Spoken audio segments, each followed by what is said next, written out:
Sir, ನಿಮಗೆಲ್ಲ ಮಾಧ್ಯಮರಿಗೂ ಎಲ್ಲರಿಗೂ ಅಭಿನಂದನೆ ಸಲ್ಲಿಸ್ತಾ, ನಾನು ಇವತ್ತು ದಕ್ಷಿಣ ಕ್ಷೇತ್ರದ ಸಾದಿಕ್ ಪೈಲ್ವಾನ್ ನನ್ನ ಹೆಸರು ಅಭ್ಯರ್ಥಿಯಾಗಿ ನಾನು ನಾಮಿನೇಷನ್ ಪತ್ರವನ್ನು ಸಲ್ಲಿಸಿದ್ದೀನಿ.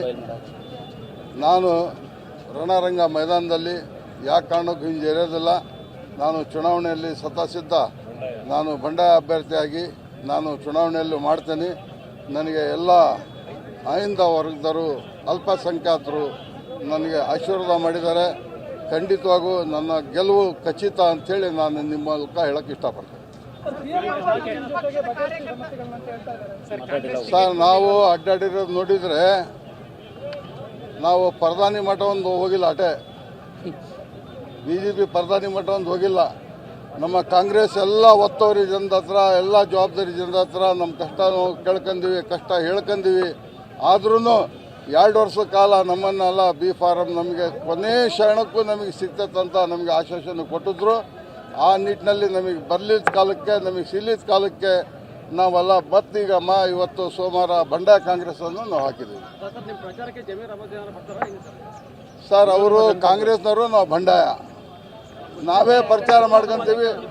ಸರ್, ನಮ್ಮ ದಕ್ಷಿಣ ಕ್ಷೇತ್ರದಲ್ಲಿ ನನ್ನ ಅಲ್ಪಸಂಖ್ಯಾತರು ಅವರು, ಆಮೇಲೆ ಆಯಿಂದ ಹಿಂದುಳಿದ ಜನ ಎಲ್ಲ ಅವರೇ ಪ್ರಚಾರ ಮಾಡಿ ನನಗೆ ಗೆಲ್ಲಿಸಿ ವಿಧಾನಸೌಧಕ್ಕೆ ಕಳಿಸ್ತಾರೆ ಅಂತೇಳಿ ನನಗೆ ವಿಶ್ವಾಸ ಇದೆ.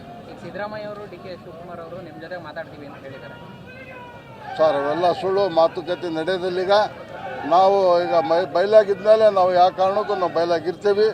ಅದು ಗೆಲುವು ಸಲುವು ಪರಮಾತ್ಮನ ಮೇಲೆ ಬಿಟ್ಕೊಟ್ಟದ್ದು, ಜನ ತೀರ್ಪು ಕೊಡ್ತಾರೆ. ಮುಂದೆ ಬರೋ ದಿನಗಳಲ್ಲಿ 9ನೇ ತಾರೀಕಿಗೆ ಚುನಾವಣೆ ಆದ ನಂತರ ಆಮೇಲೆ ಎಣ್ಗಿ ಟೈಮ್ನಾಗ ತಮಗೆ ಅರ್ಥ ಆಗ್ತೈತೆ ಸಾದಿಕ್ ಪೈಲ್ವಾನ್ರು ಏನು ಹೇಳಿದ್ರು ಅಂತೇಳಿ. ಆ ಸಂದರ್ಭದಲ್ಲಿ ಮತ್ತೆ ನೀವು ನಮ್ಮನ್ನು ಕೇಳ್ತೀವಿ. ಖಂಡಿತವಾಗೂ ನಮ್ಮ ಗೆಲುವು ಖಚಿತ ಅಂತ ಹೇಳಿ ನಿಮ್ಮ ಮೂಲಕ ಹೇಳಕ್ಕೆ ಇಷ್ಟಪಡ್ತೀನಿ. ಸರ್, ಈಗ ನಾನು ಶಾಮನೂರು ಶಿವಶಂಕರಪ್ಪನವರು ಆತ್ಮೀಯ, ಅವನ ಮಗನ ಸರಿ ಸಮ, ನಾನು ಒಂದು ಶಿಷ್ಯ. 40 ವರ್ಷದಿಂದ ನಾನು ಅವರ ಮನೆ ಮಂಥನಕ್ಕೆ ಭುಜ ಹಚ್ಚಿ ನಾನು ಚುನಾವಣೆ ಮಾಡ್ತಕ್ಕದ್ದನ್ನು ಮಾಡಿದ್ದೇನೆ. ಅವ್ರ ಜೊತೆಗೆ ಅವರ ಸಲಹೆ ಪ್ರಕಾರ, ನನ್ನ ಸಲಹೆ ಪ್ರಕಾರ 6 ಬಾರಿ ಅವರಿಗೆ ನಾವೆಲ್ಲ ಅಲ್ಪಸಂಖ್ಯಾತರು, ಆಯಿಂದ ವರ್ಗದವರು ನಾವೆಲ್ಲರೂ ಗೆಲ್ಸಿದ್ದೀವಿ.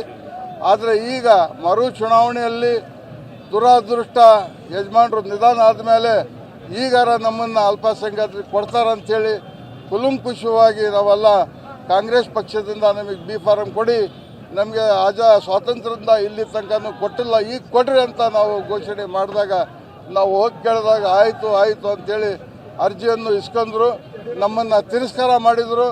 ಖಂಡಿತವಾಗೂ ನಾವೆಲ್ಲ ಯಾವ ಕಾರಣಕ್ಕೆ ನಾವು ಇನ್ನು ಸೇರೋದಿಲ್ಲ, ಬಯಲಾಗಿರ್ತೀವಿ, ಚುನಾವಣೆ ಮಾಡ್ತೀವಿ. ತಮ್ಮ ಮೂಲಕ ಗೆದ್ದು ಇದೇ ನಮೂನಿ ನಿಮ್ಮ ಕೂಡ ನಾನು ಮಾತಾಡ್ತೇನೆ. 100% ಇಲ್ಲ ಸರ್.